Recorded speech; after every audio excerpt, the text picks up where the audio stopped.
Hi, this is Debbie, and today's quick video of this clean and graphic graduation card is a continuation of an exploration I've been having on design principles. I recently took a class based on the elements and principles of design, and the homework was to create a trio of mood boards filled with images which inspired you. I'll leave a link in the video description to the blog post I wrote on my findings, which totally surprised me. Based on those findings, I've been playing around with the inspiration from the mood boards, and today's card is the result of that. One of the key discoveries for me was how many of my images I was drawn to had a teal, mustard and neutral palette, and so I picked out 3 of the colours from my stash. The grey is Stamp Fog, but I'm afraid the other 2 colours came from my scrap stash, and I'm not sure where those originated from.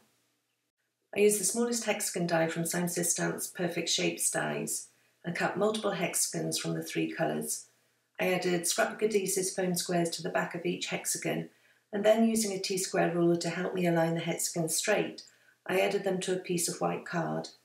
I cut a piece of card which was bigger than a card front so that I could cut it down to size later and not worry about whether I was aligning the hexagons so that they would be perfectly centred.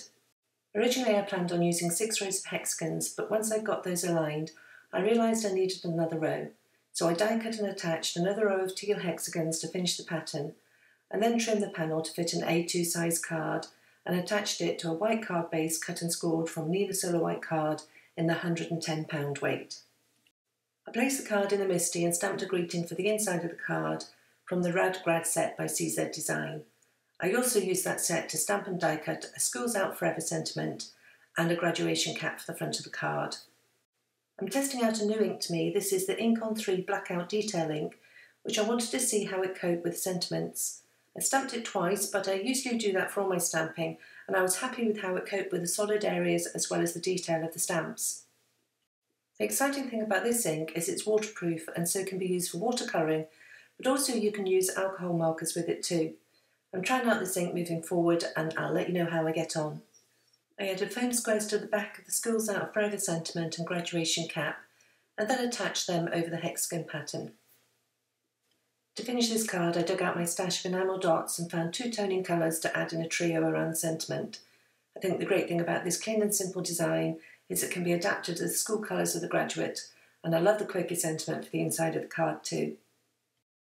I'll leave links in the YouTube description below to the products that I've used today, as well as a link to the coordinating blog post over at linedodesign.com, and also the post I wrote on my design exploration discoveries.